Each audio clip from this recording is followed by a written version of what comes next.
ছোটবেলায় আমরা আমাদের ভাই বোন যারা বড় থাকে তাদেরকে গল্প শোনাবার জন্য অনেক জোরাজুরি করতাম। তাই তারা কিছু গল্প শোনাইতো, তখন আরামে আমি ঘুমায় যেতাম। একটা গল্প হঠাৎ করে আজকে মনে পড়ে গেল। দুইটা প্রজাপতি ছিল, তারা একে অপরকে খুবই ভালোবাসতো। একদিন পরন্ত বিকালে সেই প্রজাপতি একটা ফুল গাছের সামনে বইসা ছিল। হঠাৎ করে ছেলে প্রজাপতিটা মেয়ে প্রজাপতিটারে কইল যে আমাদের মধ্যে কে কারে সবচেয়ে বেশি ভালোবাসে। কইল আমি বেশি ভালোবাসি, আর মেয়েটা কইল না আমি বেশি ভালোবাসি। তাদের মধ্যে একরকম একটু ঝগড়া লেগে গেল।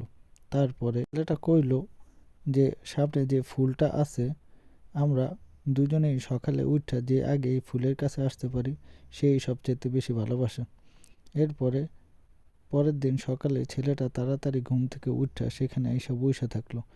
যখন ফুলটা ফুটলো তখন দেখে মেয়ে প্রজাপতিটার লাশ।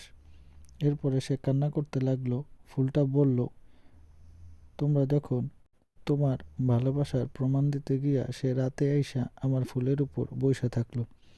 তারপর প্রাকৃতিক নিয়ম অনুযায়ী যখন আমি বন্ধ হয়ে যাই তখন সে নিঃশ্বাস না নিতে পেরে মরে গেল। তখন থেকে ছেলে প্রজাপতিটা আইসা প্রতিদিন ফুলটার দিকে তাকায় থাকতো এবং কান্না